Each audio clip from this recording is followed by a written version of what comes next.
আসসালামু আলাইকুম বন্ধুরা। বর্তমানে ফেসবুক খুললেই যে একটি বিষয় বারবার আমাদের সামনে এসে ভাসছে, সেটি হচ্ছে আর্জেন্টিনা বনাম মিশরের যেই ম্যাচ সেটি। আমি এই ম্যাচ নিয়ে কিছু কথা বলতে চাই। আসলে আমি ফুটবল বিশ্লেষক না, অ্যানালিসিস না। আমি আমার যে ক্ষুদ্র জ্ঞান, সে ক্ষুদ্র জ্ঞান নিয়ে আমি কিছু কথা আপনাদের সাথে শেয়ার করতে চাই। প্রথমত, যারা এই ম্যাচটিকে নিয়ে ধর্মের সাথে তুলনা করছেন, আমি আপনাদেরকে একটি কথাই বলবো, ফুটবল খেলা এগুলোকে এই বিষয়গুলো নিয়ে কখনোই ধর্মের সাথে মেলানো যায় না। আপনি যদি ধর্মের সাথে মেলাতে যান, তাহলে আপনাকে একটা কথা আপনাকে বুঝতে হবে, সেটা হচ্ছে যে ইসলাম কি আসলেই কি আমাদেরকে ফুটবল খেলাকে সমর্থন দেয় কি না। আমি হতে পারে ইসলাম সম্বন্ধে বা কোনো হাফেজ বা মুফতি এই ধরনের কোনো টাইটেল আমার নাই, বা মালানা আমি কোনো কিছু মাদ্রাসায় লেখাপড়া করিনি, আমি এই বিষয়ে পুরোপুরি জানি না। যতটুকু আমরা গুগল বা ইউটিউব ঘাটাঘাটি করে আমরা দেখেছি বা শুনেছি জেনেছি যে আসলে ইসলাম কি আসলে ফুটবলকে সমর্থন দেয়, কতটুকু সমর্থন দেয়। এই বিষয়ে যদি আপনি চিন্তা করেন, তাহলে আমি বলবো ধর্ম আসলে কখনোই ফুটবলের সাথে যায় না। আপনি দেখেন, ইসলামে পুরোপুরি বলা আছে আপনি আহ, হাঁটুর নিচে, অর্থাৎ সতর যতটুকু ঢাকা থাকবে, সতর ঢাকার পর থেকে আপনি সেই যেই খেলাগুলো আমাদের প্রচলন, সেই খেলাগুলো আপনার জন্য জায়েজ আছে। কিন্তু আপনার যদি সতরের উপরে যদি আপনার কোনো খেলা আপনার খেলতে হয়, সেটা ইসলাম কখনো জায়েজ করে না। তো সেক্ষেত্রে আপনি বারবার ইসলাম আনছেন, এই ইসলামকে কেন্দ্র করে মিশরকে টেনে আনছেন। মিশর ফিলিস্তিনের পতাকা আপনার মাঠে, বিশ্বকাপের মঞ্চে, মাঠে। হ্যাঁ, আমি এই জিনিসটাকে অ্যাপ্রিসিয়েট করি। আমি আসলে এটা নিয়ে আমি গর্ববোধ করি যে হোসেন হাসান এই মিশরের যে কোচ, যিনি কোনো দল কিন্তু আসলে এটা করেনি, উনি যেটা করেছেন যে ফিলিস্তিনের পতাকাটাকে বিশ্বমঞ্চে একবার তিনি নিজ হাতে সেটাকে দেখিয়েছেন যে ফিলিস্তিনের দেশবাসীর পক্ষে। হ্যাঁ, এটাকে আমি আসলে অ্যাপ্রিসিয়েট করি। কিন্তু কিন্তু আপনার দেশ বর্তমান চলমান যুদ্ধে ইসরায়েল এবং আমেরিকাকে এককভাবে সমর্থন দিয়ে গেছেন, যার কারণে লেবাননকে ধ্বংসস্তূপে পরিণত হতে হয়েছে। শুধু তাই না, আপনি যদি ইতিহাস দেখেন, 1979 সালে সর্বপ্রথম যে দেশটি ইসরায়েলকে স্বীকৃতি দিয়েছিল, সেই দেশটির নাম হচ্ছে মিশর। এত কিছুর পরেও আমরা কিন্তু মনে মনে মিশরকে সাপোর্ট করেছি। এটা কিন্তু আসলে আমার ভেতরের কথা। আমরা কিন্তু যে সালা, তারপরে মিশরের যে দল আশুর, আমরা কিন্তু তাদেরকে সাপোর্ট দিয়ে গেছি। তারা ভালো খেলেছে, তারা ভালো খেলেই কিন্তু এই রাউন্ড অফ 16 এসেছে। এছাড়া আপনারা আরেকটি কথা চিন্তা করেন যে ব্রাজিল বনাম যখন মরক্কোর খেলাটি হয়েছিল, তখন আপনারা কাজ সাপোর্ট করেছিলেন? সেটা তো আমরা চোখের সামনে জলজল করে দেখেছি, আপনারা ব্রাজিলের সাপোর্ট করেছিলেন। মরক্কো কি মুসলিম দেশ না? আপনারা তাহলে কেন তখন মরক্কোর সাপোর্ট করেননি? প্রশ্ন তো এটাও আমাদের করা উচিত। আপনারা মরক্কো সাপোর্ট না করে ব্রাজিলের সাপোর্ট করেছেন। সেদিন কি আপনাদের কাছে মনে হয়নি মরক্কো যে একটা ইসলামিক দল, ইসলামিক দেশ? এখন কথা হচ্ছে যে মূলত আমরা আসলে এই খেলাকে নিয়ে কখনো ধর্মটাকে আমরা মেলাতে চাই না, মেলাতে চাচ্ছিও না। এই যে খেলা আমরা দেখি, খেলাটাও কিন্তু আমাদের জন্য পাপ। সত্য কথা, এটা আপনি জেনে শুনে হতে পারে আমরা এই কাজটা আমরা করছি। আপনি গ্যালারিতে যখন তাকাবেন, হাজার হাজার নারী দর্শক, মহিলা দর্শক, কি বা অবস্থায় আছে এটা আপনারা দেখছেন। তা আপনি কিভাবে এই খেলাটাকে আপনি ধর্ম মিলাবেন? আচ্ছা, এরপরে হচ্ছে আর্জেন্টিনা যে মিশরের ম্যাচ, সেই ম্যাচ নিয়ে কিছু কথা বলি। সেটা হচ্ছে যে ম্যাচের 80 মিনিট পর্যন্ত আপনারা যেইভাবে আমি দেখেছি, আমার ফেসবুক অনেক ফ্রেন্ড, হ্যাঁ, অনেক শুভাকাঙ্ক্ষী, আপনারা পোস্ট করেছেন, ব্রাজিলিয়ান সাপোর্টার পোস্ট করেছেন, হ্যাঁ, পোস্ট করছেন। আমার বন্ধু জিকু, যাকে আমি মানে ছোটবেলা থেকে দেখি ব্রাজিল সাপোর্টার, সেও দেখলাম যদি মিশরের সাপোর্ট করতেছে। হতে পারে মিশরের যে একজন প্লেয়ার আছে না, মোস্তফা জিকো, ওর নাম সাথে তার নামের মিল আছে, হয়তো সেই কারণে হতে পারে সে ব্রাজিল সাপোর্ট করছে। আমি জানি না, হতে পারে, করতে পারে। তো সে পোস্ট করেছে চারিদিক কেমন যেন একটা ঠান্ডা ঠান্ডা ভাব। এরকম অনেক কিন্তু অনেকে অনেকভাবে পোস্ট করেছেন। 80 মিনিট পর্যন্ত আপনাদের কোনো প্রকার কোনো কি নাই, অজুহাত বা কোনো আপনাদের কোনো ম্যাচ নিয়ে কোনো কথা নেই। আপনাদের শুধু কথা একটাই যে মিশর জিতে যাচ্ছে এমন অবস্থায়। 58 মিনিটে যে গোল ভার বাতিল করলো, ভিএআর যে গোলটি বাতিল করলো, ওখানে স্পষ্ট বারবার দেখা হচ্ছে যে গোলটি এই লিসান্দ্রো ফার্নান্দেজ ফাউলের সম্মুখীন, ফাউল হয়েছেন। 58 মিনিটে যখন এইটা আপনারা মেনে নিলেন, যে ফাউল, ভার গোলটিকে ক্যান্সেল করেছেন। তাহলে 80 মিনিট পর কেন সেটা পুনরাবৃত্তি আপনারা আবার করতে যাচ্ছেন? আপনারা তো 58 মিনিটে মেনে নিচ্ছেন যেটা গোল হয়নি।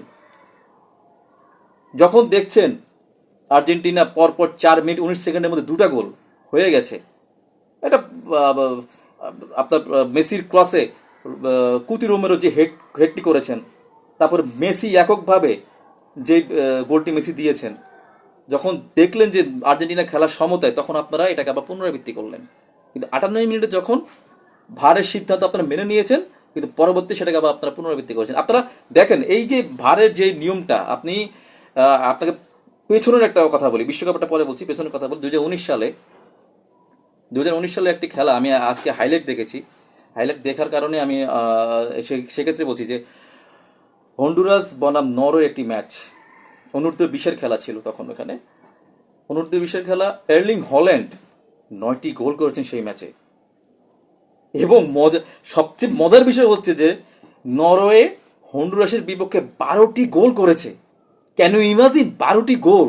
মানে আমি আমার মানে ফুটবল যতটুকু আমি দেখছি, যত বছর যাবো দেখছি, এই 12টি গোল কখনো কিন্তু কোনো দলকে দিতে দেখিনি। কিন্তু আজকে হাইলাইটটা দেখার পরে আমি দেখলাম যে 12টি গোল হন্ডুরাসকে হজম করতে হয়েছে। এবং এর্লিং হল্যান্ড সে 9টি গোল নিজেই দিয়েছে।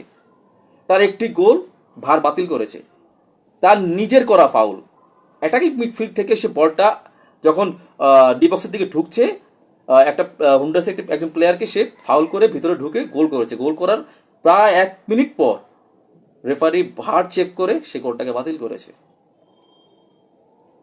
এবং এই যে এই বিশ্বকাপের কথাই বলি, উজবেকিস্তানের সাথে যেই আপনার পর্তুগালের খেলা হলো, সম্ভবত পর্তুগালই হবে, আমি তো প্রায় সবগুলো ম্যাচই দেখেছি। 2-1টা ম্যাচ হতে পারে আমি দেখতে পাইনি, এটা হাইলাইট দেখে নিয়েছিলাম। ওই ম্যাচে উজবেকিস্তান যেই গোলটি বাতিল করা হলো, আমি অবাক যে যেই গোলটি বাতিল করা হয়েছে, মানে আমার কাছে মনে হয়েছে বিশ্বকাপের মধ্যে সবচেয়ে শ্রেষ্ঠ কোথাও সেটাই আছে। পাকানোর শটটি যেভাবে জালে জড়িয়েছে বলটি, মানে আমি খুবই অবাক। আমি নিজে মানে আনন্দ উল্লাসে আমি লাফিয়ে উঠছি যে না, এই গোলটা খুবই মানে একটা মানে সারপ্রাইজ গোল। কিন্তু 40 সেকেন্ড পর VAR চেক করার পর সেই গোলটাও বাতিল করা হলো। উজবেকিস্তান তো মুসলিম দেশ, সেই মুসলিম দেশ হিসেবে তখন তো আপনারা কেউ ইয়ে করতে, আপনারা এটা নিয়ে কোনো আন্দোলন করতে পারলেন না। তখন তো আপনারা এই মুসলিম দেশ বলে তো তখন তো তাদেরকে আপনারা এটা নিয়ে কোনো কথা বললেন না কেন? উজবেকিস্তান কি আপনাদেরকে মুসলিমের বাইরে মনে হয়? এখন কথা হচ্ছে, অনেকে বলতে পারেন ভাই সব খেলাকে আমরা দেখি, তো আপনারা সব খেলা দেখেন না, শুধু আর্জেন্টিনার খেলাই দেখেন, আর্জেন্টিনার সমর্থকদের, আর্জেন্টিনার এবং ফিফাদেরকে মানে বাস দেওয়ার জন্য। আসলে এইসব ঠিক না। আপনারা যখন এই ভারটাকে যখন রেফারি আর্জেন্টিনার ম্যাচে বাতিল করা হলো, বাতিলের পর আপনারা সেই 58 মিনিটের সেই গোলটাকে আপনারা আবার রিপিট করলেন। খেলা কিন্তু এই মুহূর্তে 58 আপনার প্রায় 22 মিনিট গড়িয়ে প্রায় 90 মিনিট 80 মিনিটের দিকে যাচ্ছে এই সময়, মানে যখন আপনারা যখন আর্জেন্টিনা ম্যাচের সমতায়। তারপরে হলো কি, যখন আর্জেন্টিনার ডি বক্সে সালা পড়ে গেলেন, আমি ওই ভিডিওটা নিয়ে কোনো কথা বলতে চাচ্ছি না, ভিডিওটা আপনারা অনেকেই দেখেছেন। এর চাইতেও রাফ ট্যাকল কিন্তু ডি বক্সে হয়েছিল, ফাউল হয়েছিল, কিন্তু অনেক সময় রেফারি সেটাকে ফাউল দেননি। আমি যতটুকু আমি দেখেছি, যখন খেলাটা চলমান অবস্থায় জুম করে না, যখন দেখবেন খেলা চলছিল, মনে হয় যেন বাতাসের সাথে ধাক্কা খেয়ে সালা পড়ে গিয়েছিলেন, এভাবে দেখা গিয়েছিল। এবং কন্ট্যাক্টটা কিন্তু ফার্স্ট ডিফেন্ডিংয়ের সাথে, এই আলভেরাজের সাথে হয়েছিল। এটা কিন্তু এই ভিডিওটা নিয়ে আমি আর বেশি কিছু বলতে চাচ্ছি না। তো যদি আপনারা মনে করেন, আপনাদের কথা যদি আমি ধরি যে মিশরের যেই ম্যাচ, যেই গোলটি বাতিল হয়েছে, যদি এই গোলটি যে গোল ধরাও হয়, তাহলে কি মিশর জিতে যায়? মিশর তো জেতে না, ম্যাচটি ড্র হয়। এবং ড্র হলে ম্যাচটির ভাগ্য নির্ধারণ হয় টাইব্রেকার। লাস্ট যদি টাইব্রেকারও যদি সমতা না আসে, তাহলে আপনার ম্যাচটি করাবে পেনাল্টিতে। মিশর তো জেতে না, তখন তো খেলাটাকে আরও সামনের দিকে খেলার সময় বাড়ে, টাইব্রেকার আসে, পেনাল্টি আসে, এভাবেই আসে। হ্যাঁ, তো এবার ম্যাচ যখন শেষ হওয়ার পর প্রাপ্তিটা কি? আসলে আমাদের প্রাপ্তি নিয়ে একটু কথা বলতেই হয়, কারণ আমরা তো আসলে অনেকেই অনেকভাবে সমর্থন করি, আমরা ফুটবল বোদ্ধা অনেকে নিজেকে মনে করি। হ্যাঁ, তো প্রাপ্তিটা হচ্ছে কি, আমি একটু আপনাকে বলি। ধরেন ম্যাচটা হয়েছে, পাতানো হোক আর যাই হোক, আপনারা মানতেছেন যে ভাই বলতেছেন, বলেন, সমস্যা নেই, আমরা আমাদের মতো করেই বলি। তো ম্যাচ শেষ হওয়ার পর প্রাপ্তিটা হলো কি, Lionel Messi man of the match. আচ্ছা, ম্যাচ জেতার যেই একটা ম্যাচ ফি কারা পাবেন? আর্জেন্টিনা খেলোয়াড়রা তো পাবেন, এটাই তো হওয়া উচিত। আচ্ছা, যদি ধরেন আর্জেন্টিনা এই যে ম্যাচ ফি থেকে, আমরা যারা আর্জেন্টিনার সমর্থক আছি বা আর্জেন্টিনা করি, আমরা কি এখান থেকে কোনো টাকা পাবো? কোনো অর্থ কি আমাদেরকে তারা দিবে? তাদের ম্যাচ ফি বলেন, ম্যান অফ দ্য ম্যাচ বলেন, তারা কি আমাদেরকে কখনো এগুলো দিয়ে আমাদেরকে এগুলো কখনো কি তারা, আমার তো মনে হয় না এগুলো তারা কখনো কাউকে দিয়েছে বলে আমার মনে হয় না। এই যে আপনি ব্রাজিলের কথা বলেন, জার্মানির কথা বলেন, ইটালির কথা বলেন, খেলা জেতার পরে, বিশ্বকাপ জেতার পরে বড় অঙ্কের একটা ম্যাচ ফি তাদেরকে দেওয়া হয়। তো এগুলো তো আমাদের সাথে ভাগ বাটোয়ারা হয় না। আমরা তাহলে আমাদের প্রাপ্তিটা কি? আমাদের প্রাপ্তিটা হচ্ছে আমরা খেলা দেখি, আমাদের কাছে আমরা বিনোদন পাই। হ্যাঁ, তো খেলাটা এমন একটি জায়গা যেখানে আমরা আহ, আহ, আহ, দেখা গেছে যে যেই জায়গায় বর্তমান ইয়াং জেনারেশন যারা আহ, আছে, তা হতে পারে তারা এই খারাপ কাজে লিপ্ত না হয় খেলাটাকে বেছে নেয়। হ্যাঁ, এটা একটা ইয়ে দিক হতে পারে, কিন্তু খেলাকে কেন্দ্র করে আপনারা দেখেন। হ্যাঁ, এই আমার ফেসবুক লিস্টে অনেক ফ্রেন্ড আছে, আমি নিজেই দেখেছি। হ্যাঁ, অমুক দল তার বাপ, অমুক দল তার চাচা, অমুক দল তার দুলাভাই, অমুক দল তার ওই হয়। তারপরে আপনি দেখেন এই যে ফিফাকে কিনে নেওয়া হয়েছে, এত সহজ ফিফাকে কিনে নেওয়া, এত সহজ ফিফাকে যদি কিনে নেওয়া হয়। আচ্ছা ঠিক আছে, তদন্ত চলছে, আমি দেখলাম, আমার এক বড় ভাই আমাকে মেনশন দিয়েছে, আমি দেখছি। তদন্ত চলছে, তদন্ত হোক, তদন্ত হলে প্রমাণিত হলে আমরা তো বললাম, আমরা তো মেনে নেবো, সমস্যা নেই। এখন এই ফিফাকে যদি কেনাই যায়, ইংল্যান্ডের মতো টিম এখানে খেলছে, জার্মানের মতো টিম তারা খেলছে, কলম্বিয়ার মতো টিম খেলছে। হ্যাঁ, তারা কি এটা মেনে নেবে? একবার ভেবে দেখেছেন কখনো? যদি ফিফায় কেনাই যেত, আমেরিকা, ইউএস এর মতো টিম রাউন্ড অফ 32-তে বাদ পড়ে যায়। আপনারা মানে জানি না কিভাবে কিভাবে বিশ্লেষণ করেন, এটা আমার মাথায় আসে না। তো আবারও পিছনের কথাটা শেষ করি। যখন এই আমাদের কিছু সমর্থকের কথাই বলি, ওই যে অমুকের বাপ, অমুকের দাদা, হ্যাঁ, তারপরে এই কেউ কেউ কমেন্টস করছেন, যারা বিশ্লেষকরা বিশ্লেষণ করছেন না এই গোলগুলো নিয়ে, কমেন্টস করছেন যে টোকাই যখন বিশ্লেষক। আবার দেখা যাচ্ছে অনেক রেফারি এইসব বিষয় নিয়ে আলোচনা করছেন যে আসলে ভার কি বলে, ভারের কাজটা কি। যখন পজিটিভ প্ল্যান্সেরগুলো হচ্ছে, কমেন্ট সেকশনগুলো আপনারা দেখেন, কি অবস্থা কমেন্টের। আরে ভাই, এটা তো খেলা। এই খেলা থেকে কি আপনার কি লাভ আছে আপনি আমাকে বলেন? আমরা তো জাস্ট আনন্দটা পাই, আমরা জাস্ট সমর্থক। আপনি দেখেন আমার এলাকার কথা যদি আমি বলি, আমার এলাকায় সব কি আর্জেন্টিনা, সব কি ব্রাজিল? অন্য দলেরও তো সমর্থক আছে, এখানে জার্মানও আছে। দিন শেষে তো আমরা সবাই ভাই ভাই। আপনি মুসলিম বললে আমিও তো বলবো আপনার সবাই মিলে তো মুসলিম জাতি, আমরা যারা এলাকায় বসবাস করি তারাই তো। তাহলে আপনি যেভাবে কথা বলছেন, আপনার যে কমেন্টস, আপনার যে পোস্ট, বাবা দাদা চাচা চোর, আপনি তো একজনকে সাথে বিরোধ সৃষ্টি করার জন্য আপনার এই পোস্টও যথেষ্ট। দেখেন এইসব খেলা নিয়ে কি বাংলাদেশে হতাহত হয়নি, নিহত হয়নি?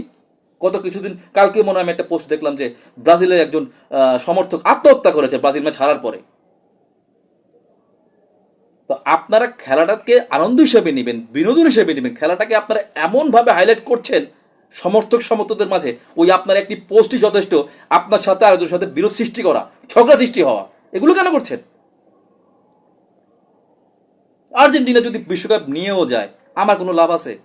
আমি সমর্থক হিসেবে একটু আনন্দ পাবো, মজা পাবো যে আমার দল আমি সমর্থন করেছি, একটা সে তার 3 স্টার জায়গায় 8টা স্টার বাড়লো, 4টা স্টার নিল, 4টা স্টার হলো, এই তো, আর তো কিছু না। মেসিকে আমি পছন্দ করি, মেসি খেলা আমার ভালো লাগে, লাগতেই পারে। ব্রাজিল 5বারের চ্যাম্পিয়ন, জুলেরিমি কাপ 3টা পেয়েছে, 2টো ফিফা বিশ্বকাপ তারা পেয়েছে।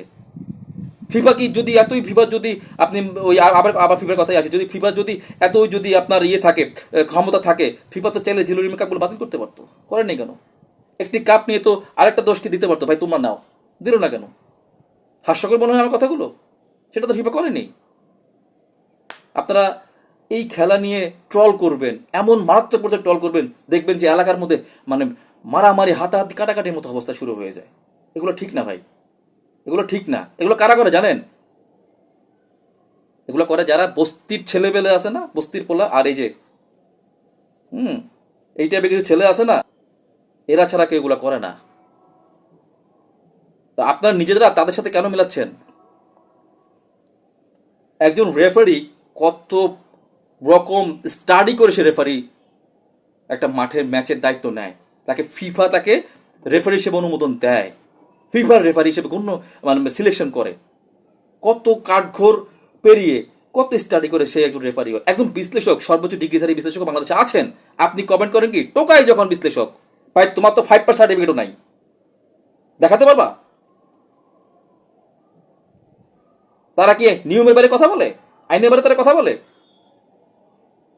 তাদের কথাগুলো আপনারা শুনতে চান না, তাদের কারণ আপনার মতের বাইরে যাচ্ছে, সেজন্য এটা আসলে আমরা যদি যত কথাই আমরা এখন ভিডিওতে অনেক বিশ্লেষকরা অনেক কথা বলছেন, বা আমি এখন যে কথাগুলো বলছি, আমি জানি দিন শেষে এই পোস্টের কমেন্ট কী হবে এটা আমার ভালো করে জানা আছে। আসলে মানে মনের একটা আকুতি, সেজন্য আপনাদের কাছে আসলে কথাগুলো আমি এবার প্রকাশ করছি। এবার আসলে লাস্ট যে কথা আমি আপনাকে বলছি, আপনাদের বলছি, সেটা হচ্ছে যে দেখেন, বর্তমান বিশ্বে এটা রাজনৈতিক প্রেক্ষাপটের কথাই বলি, হ্যাঁ, ছোট করে বলি। বিষয়টা আপনারা কোনো কীভাবে নেবেন জানি না, বা আমার সাথে মিলবে কিনা আমি তাও জানি না। রাজনৈতিক প্রেক্ষাপটটা কীভাবে দাঁড়াচ্ছে বর্তমানে দেখেন, মুসলিম দেশগুলো আপনি জায়গায় জায়গায় প্রত্যেকটা দেশে মুসলিম দেশগুলো অবহেলিত হচ্ছে। ইহুদি দেশ বলেন, খ্রিস্টান ধর্মাবলম্বী দেশ বলেন, কেউ কিন্তু মুসলিম দেশকে তারা সেভাবে দেখে না।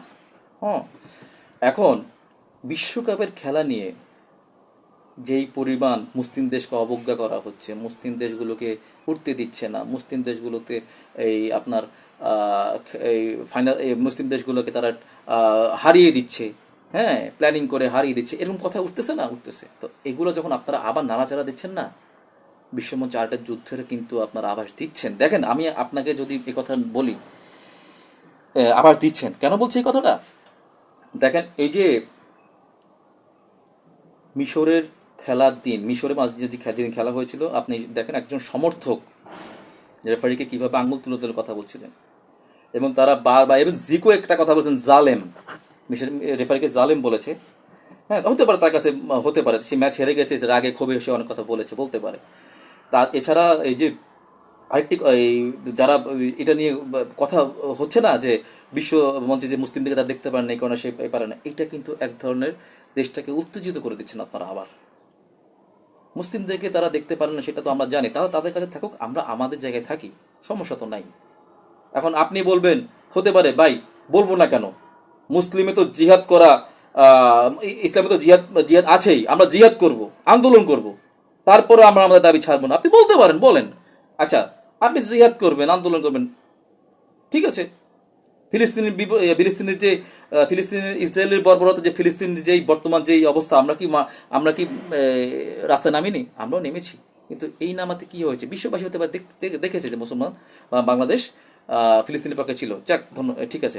কিন্তু এই যে ইরানের চলমান যুদ্ধে কয়টা মুসলিম দেশ ইরানকে সমর্থন দিয়েছে আপনারা তো জানেন, বলতে পারবেন কয়টা দেশ বলেন? সৌদি আরবের মতো দেশ, দুবাইয়ের মতো দেশ, বাহরাইন, কাতার দিয়েছে, পাশে ছিল? ছিল না। আপনি জিহাদ করবেন, এই জিহাদ মানে জাস্ট আপনার কীভাবে সীমাবদ্ধ আমি আপনাকে বলি। এই জিহাদটা হচ্ছে লড়াই লড়াই লড়াই চাই, লড়াই লাগলে আমি নাই, এই ধরনের জিহাদ, ঠিক আছে? তো আমরা আসলে এই ধরনের কথাবার্তা বলে আমরা আসলে চাই না এগুলা উস্কানিমূলক কোনো কথাবার্তা আমাদের মাঝে আসুক। খেলাটাকে আমরা খেলাভাবে দেখি, একটা এনজয় করি।